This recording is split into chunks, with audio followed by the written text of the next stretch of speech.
It's time for the 1430 Connection on 1430 WNAV and 99.9 FM, spotlighting news, newsmakers, and important community issues. Now, with this week's edition of the 1430 Connection, here is WNAV news anchor Donna Cole.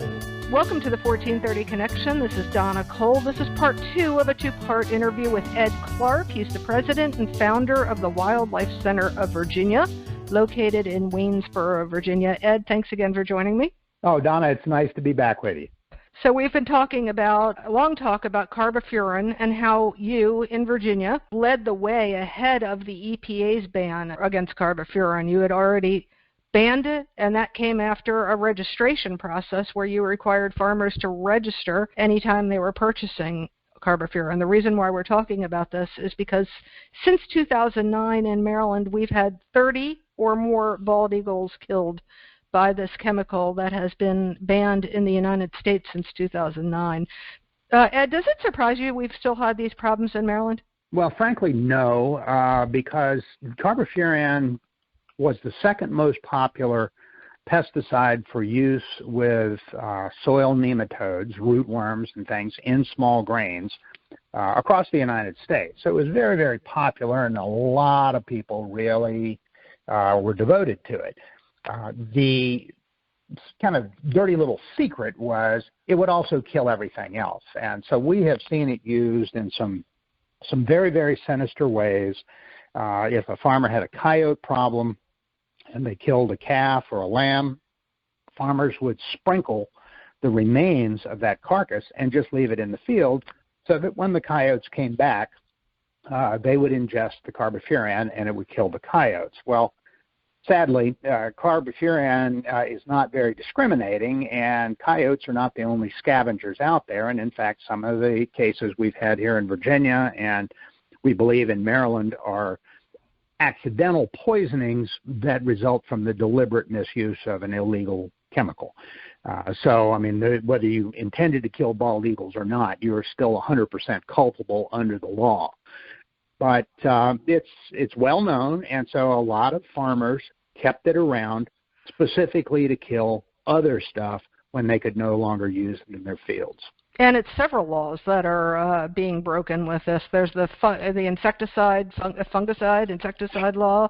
There's the Migratory Bird Treaty Act. Bald and Golden Eagle Protection Act. Exactly. Yeah. All of the above. Yeah. So and the trouble is that the agencies charged with enforcing this all have sort of different mandates and different bailiwicks. And so it's very, very rare for people to be prosecuted for the full range of violations that they've committed. And frankly, the agriculture agencies are not very interested in prosecuting this because usually they're going after a farmer.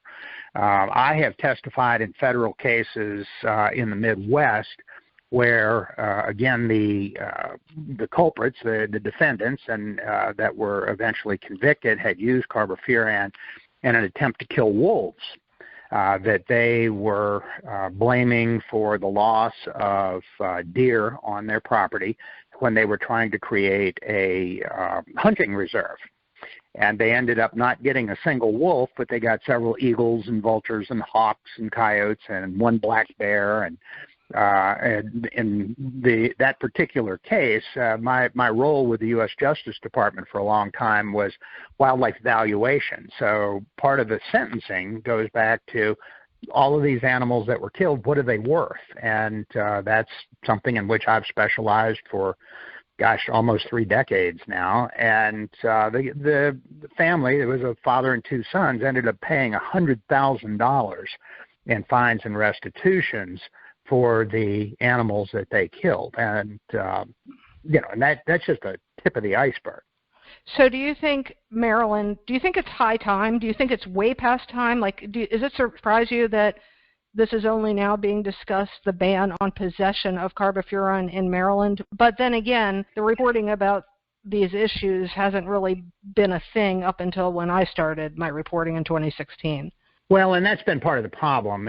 Eagles don't vote. Politicians may wring their hands and lament it when somebody brings it up.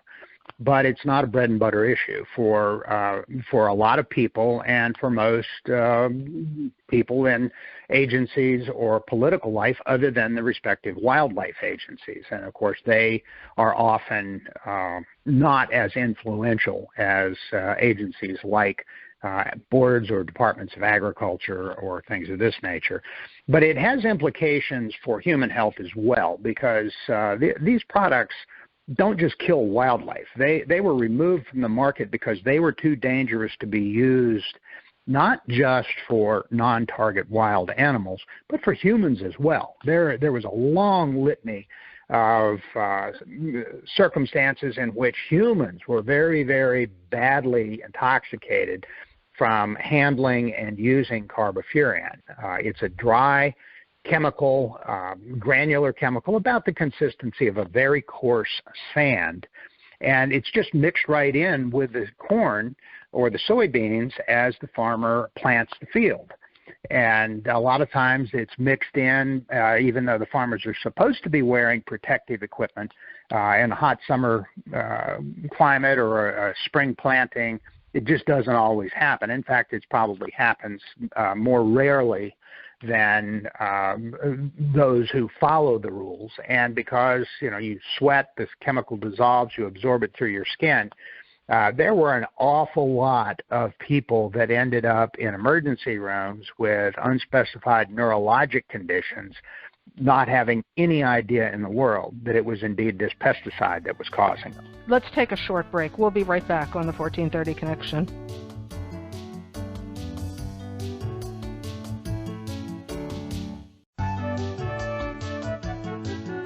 Welcome back to the 1430 Connection. I'm Donna Cole. I'm talking to Ed Clark. He's the founder and president of the Wildlife Center of Virginia. It's located in Waynesboro, Virginia. Okay, so you think a ban on possession of carbofuran in Maryland would be a good thing in the interest of not just birds, but people too? Absolutely. I mean, the images we see of some of the containers in which this stuff has been stored for 10, 15 years typically shows a paper-based container, whether it's a paper bag, which was how it was most frequently sold, a paper bag with a plastic liner, or in paper drums, 55-gallon drum that was essentially cardboard, because it was not intended for long-term storage. It was intended for short-term storage and shipping.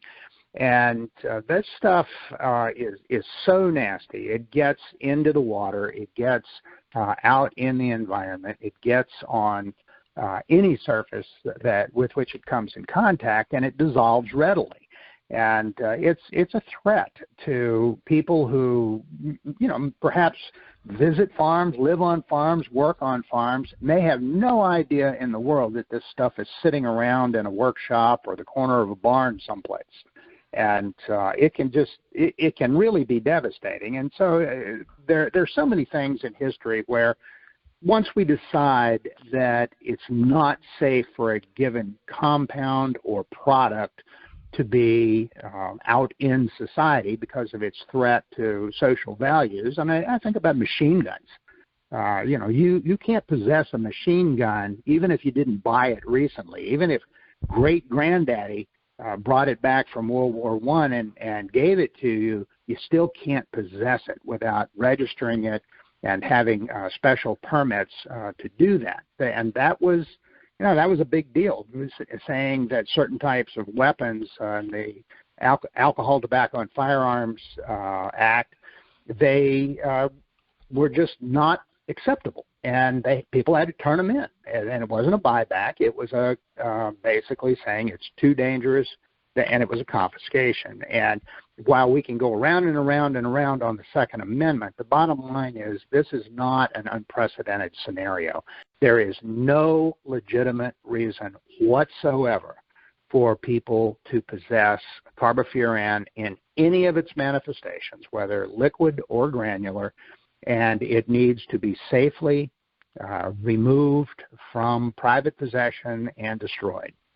The case in Dagsboro, Delaware that happened in 2016, which I think I sent you a copy of my article, the carbofuran was seized and then voluntarily given up for safe disposal.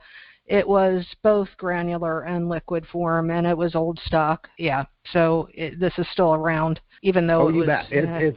It's definitely still around. And, and part of this is we have to facilitate the surrender of the products. I mean, here in Virginia, we had a very high-profile series of toxic waste collection days. And it wasn't just pesticides. It was old paint, old chemicals sitting around the house that no longer had a label on it. Nobody knew what it was, but it had been on the shelf downstairs for as long as anyone could remember.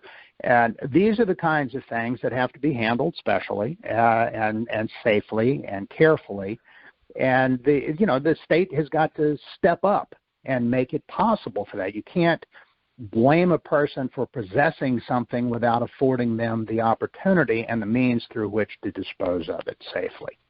Well, let's take another quick break, and when we come back, we're going to hear about some of the crazy stuff that happened to you during your battles against FMC. We'll be right back on the 1430 Connection.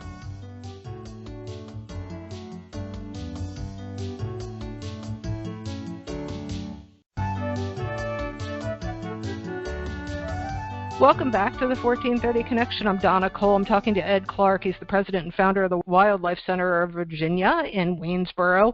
He mounted a very large fight against a very large company, and he won in Virginia. The ban in Virginia against carbofuran, known as Furadan, trade name, made by FMC, the ban in Virginia came before the EPA ban. Maryland has not been exactly as proactive with this, despite the number of bald eagle deaths. So what were some of the crazy things that happened? Because I know we've had some conversations before this. And so, Indeed, we have. Well, I mean, part of it was, I just kind of always try to have faith in people and believe that people are basically good and that there's an underlying integrity in all people. And boy, did I have to eat those words during the carbofuran debate. I attended one of the pesticide applicator training meetings that was held across Virginia. One was in my neighborhood, and the focus of this training was Furadan, was the safe use of Furadan and discussion of all of the problems that were making headlines all over Virginia. I went in blue jeans and a flannel shirt and was sitting on the front row and asked the representative of the FMC Corporation, well, how is it that your chemical, if it's so good, is killing all these eagles? And he looked me square in the eye and said, it's the farmer's fault. He disposed of the bags inappropriately. Rats built nests in the bags, and then eagles ate the rats. And he said it as if it was a story from a burning bush, and he got it off a clay tablet. And it was pure 100% baloney. 1 week to the day later, we had convened a hearing of the State Environmental Policy Board, only this time I was in my three-piece suit and sitting behind the table as a hearing officer, and I asked him the same exact question. And his response was fundamentally different. And he basically said, we have no idea what happened. We are investigating, but we just don't have any idea what went wrong. And I asked him if he remembered me, and he said no, he didn't think we'd ever met. And I reminded him that a week earlier I had asked him the same question in Western Virginia, and that his answer was very, very different. And how did he reconcile his two answers that were mutually exclusive? And he said, well, I may have been mistaken. And he just turned around and sat down. He couldn't have cared less that he was caught in a lie. Wasn't even embarrassed. So that was just one of the situations in which we found the company not very honest. Some of the registration tests they submitted to prove the safety of the chemical were just, if it wasn't such a serious problem, it would have been laughable. So they were instructed by EPA to evaluate the impact on migratory birds that were staging in the southern states for migration north in the spring, because that's when it would be used in states like Texas for planting, and birds congregate in these massive flocks before they fly north. The company's conclusion on that was it had no effect whatsoever on migratory birds staging for migration. Well, the reason for that is they conducted the test in August when there were no migratory birds staging for their trip north in the spring. So they waited until none of the birds in question were even there, tested it, concluded no impact, and EPA accepted the test, which was just ludicrous.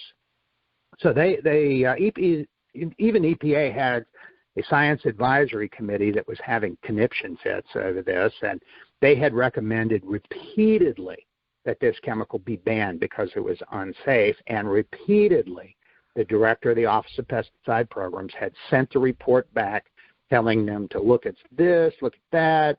It was too advocational, and they needed to tone down their rhetoric, and they needed to do this, needed to do that. And he dragged it out for several years. And every single time the group met, considered what he said to consider, they came back with the same results. And the staff basically was threatened. And in fact, one fellow that I worked with early on eventually was essentially forced out of his job at EPA and went over to the Department of Energy, where he could then speak more freely. And boy, did I get an earful of what life was like at EPA.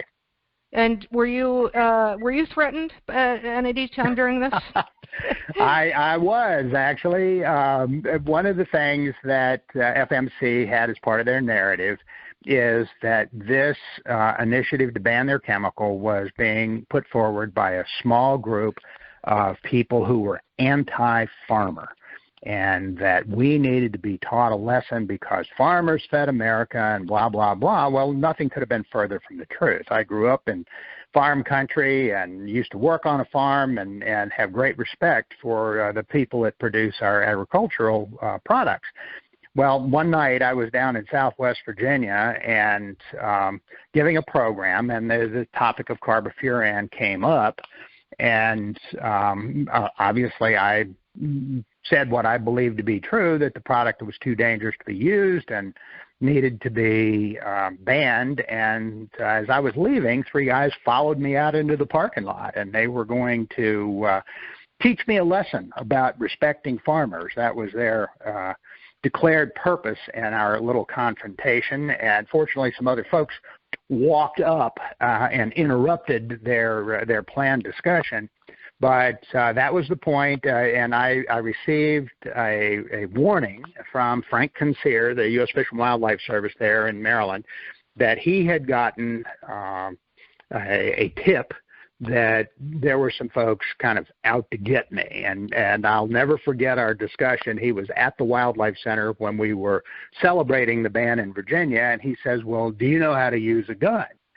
And, of course, I used to be a shooting instructor, so that was not a problem. And he says, "Well, do you carry one?" I said, "Well, not all the time." He says, "Well, get a permit, start carrying it, and keep your rearview mirror clean." And so that admonition coming from a federal law enforcement officer inspired me to do all of those things. Well, Ed, I can't thank you for your time with this interview and all you've done to help the critters. Well, we're glad to do it. The Wildlife Center of Virginia is a teaching and research hospital, so our mission is not just fixing animals with problems, but finding out and addressing the environmental problems that are causing patients to be brought to us in the first place. So this is squarely in our wheelhouse. And what's the website if people have more information? It's just wildlifecenter.org, Wildlife Center being all one word, .org, and there's a wealth of information there, a lot of history, and lots of fun stuff. Thank you very much, Ed. I really appreciate your time. It's a pleasure, Donna. Nice to be with you and your listeners today. This is the 1430 Connection. I'm Donna Cole. We'll see you next week.